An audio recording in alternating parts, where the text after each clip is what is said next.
What's up, everybody? It is Matt from ElectricAllWheel, and today we have the Lectric Express, and we are going to add a second factory battery with the TFL 6-pin adapter from ElectricAllWheel. We're going to use a 40 amp balancer kit, which you saw on the previous install where we did an external install on the Express. This time we are going to be attempting an internal install, and then we will run up the adapter to connect to a second factory Lectric Express battery, and that will allow all of you that got your bike with the dual battery sale to use this inline and get that much more range out of it. We are pretty excited about that. Stick around to the end of the video where we will provide you with some range calculations, and we will leave links for all of the products used in the video in the description below, and we appreciate your support utilizing those links even for the Lectric e-bikes. If you haven't already, give us a like and subscribe on YouTube. It is our primary, and if you're in the area, check out e-bikes of Tampa Bay, Florida. Get in that Facebook group, make an event, and go for a ride with your friends. Here we go.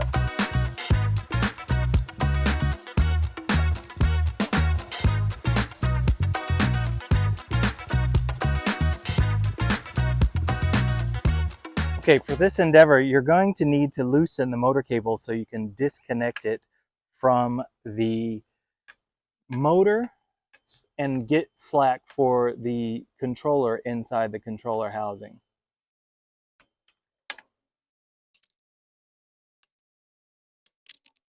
Also, you will need to disconnect your brake cable so that it can get slack. It runs down the seat post tube.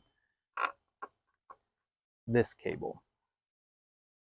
Now we're going to remove 3 screws, this one in the back, right there, and these 2 right here.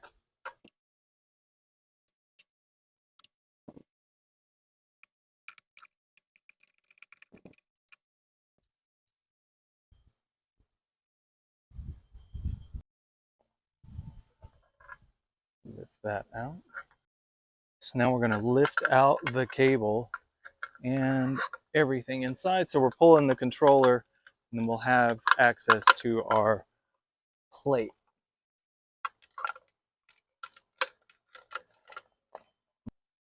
Okay, so we pull the controller with all the slack that we created by removing the zip ties and the connection to the motor cable as well as the rear light cable. And now we can have access to our battery plate. And all I'm going to do is just unplug it. Now I'm going to introduce a cable up into the controller housing so that we can get the battery external. So what I'm going to do is push this end up through and bring it into the housing, and then we'll plug in the balancer. And what I did right there was I pointed the cable right at the controller inside so that it forced the head of the XT60 extension cable up rather than letting it go into the cavity of the step-through body. From there, I'm going to take my 40 amp balancer and I'm just going to plug that cable in here so that I don't lose it. And that's on one of the inputs for the balancer itself. Then I'm going to take and plug the output that goes to the controller into this spot right here, which is to the controller.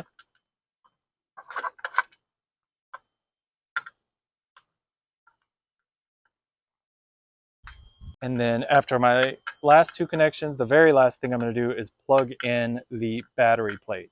I'm going to roll this over and then just try and tuck it down right beside the controller inside the compartment. That works. And then tucking the wiring in, and then finally tucking my plate in.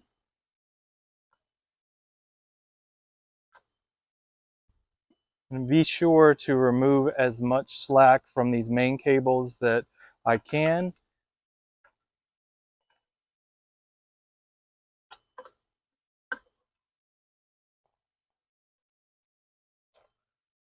And now when I look at this, I need to make sure and line up the rear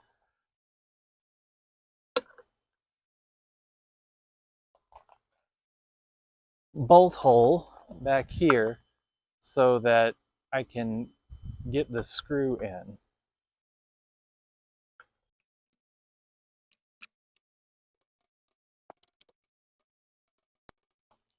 Now I'm going to go ahead and make my connections and test the bike.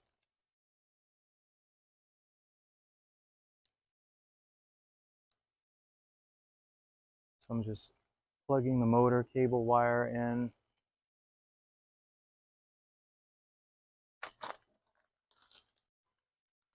For this video, I removed the brake cable, but the brake cable runs up through the center here and then right up the seat post line and plug it in.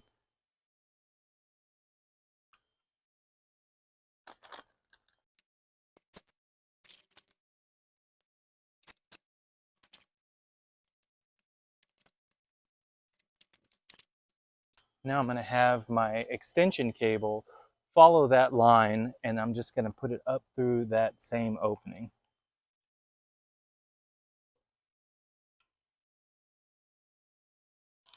Then I'm going to take all of my cabling down below and get it all zip tied together.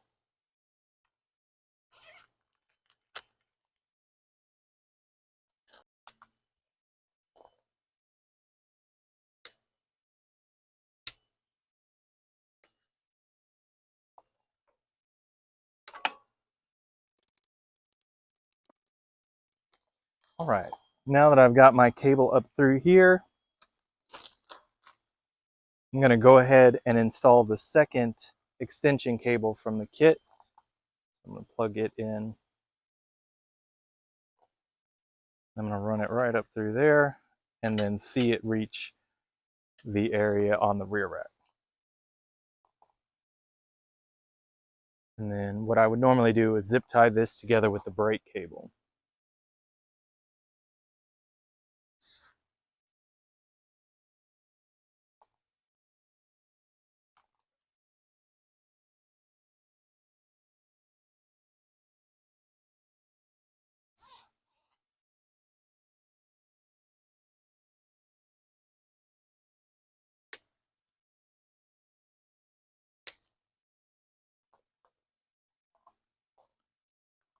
Now I'm just going to take one of the screws loose from the plate.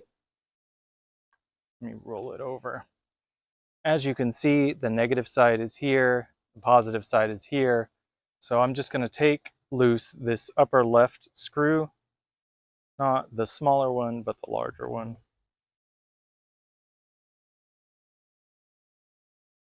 And then I picked up this screw, which I know will work for what I'm after. I needed the length.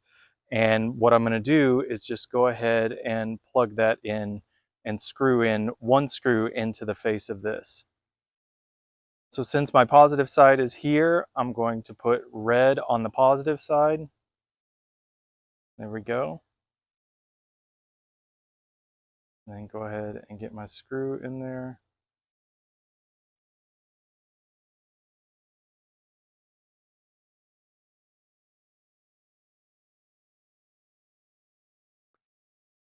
Perfect. Don't over tighten, don't crack your faceplate. Make sure you get what works for you. I'll leave an image for this screw, exactly what it is, in the video. All right, now that we have that, let's go ahead and get it turned around and then we'll plug in for a test.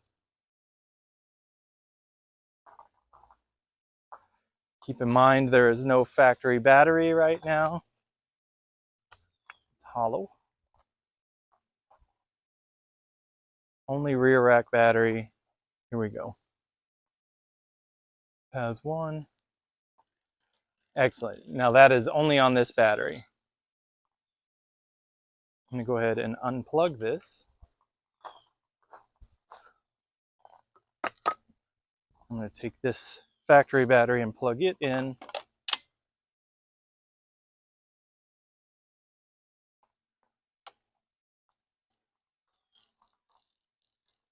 And there we go. That's what we're after. Here's our second connection. We know that works. Now we're going to bag that battery and put it on the rear rack and we'll be good to go. For the bagging of the battery, I'm sure you already know, we're going to use the Bike Case e-bike waterproof bag.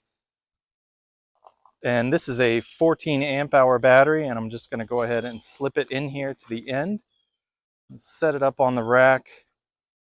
And go ahead and plug in my second battery. Some of that slack out of there, and then I'm just going to tuck under once and then roll it. Perfect.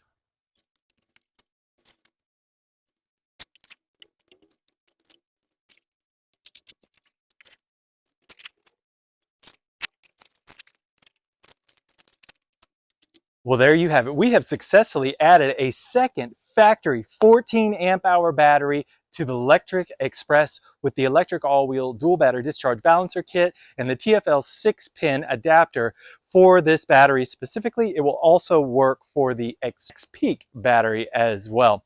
If you are going to add a second battery and ride all that mileage, I must stress, get a suspension seat post. We prefer the Bike Case brand because of their testing standards, and then we like doubling it up with a suspension Cloud9 seat.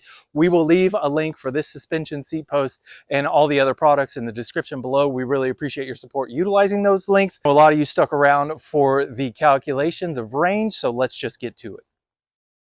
The original factory battery is 14 amp hours plus another 14 amp hours on the second factory battery purchased during the sale for a free battery with the purchase of e-bike. Those are awesome. Those are great sales from Lectric. They currently have the batteries on sale, so you might want to check that out as well. So 14 plus 14 is 28.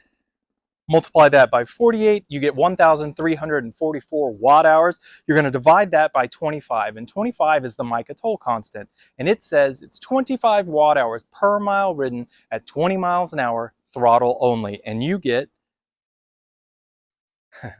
53.76 miles at 20 miles an hour on your Lectric XPress 750 watt rear hub motor. This thing is awesome. That is a good clip for this e-bike, and it also allows you to utilize your second battery inline without having to stop and replace and stow, which is great. We will leave a link for the Bike Case bag. You can utilize any battery you want. Just keep in mind you want to match the system voltage. Your amp hours can be any combination, and then your placement can be anywhere. Make sure to get some extra extension cables if you get a little crazy in bags and need some more length in there. We also have the thumb throttle kit that is possible to be added to the XPress, so check that out. If you're not a fan of the horizontal thumb throttle, we have the vertical thumb throttle, and then soon we will have a universal kit with a half grip twist available as well. If you haven't already, give us a like and subscribe on YouTube. It is our primary, and if you're in the area, check out E-Bikes of Tampa Bay, Florida. Get in that Facebook group, make an event, and go for a ride with your friends. We will talk to you next time.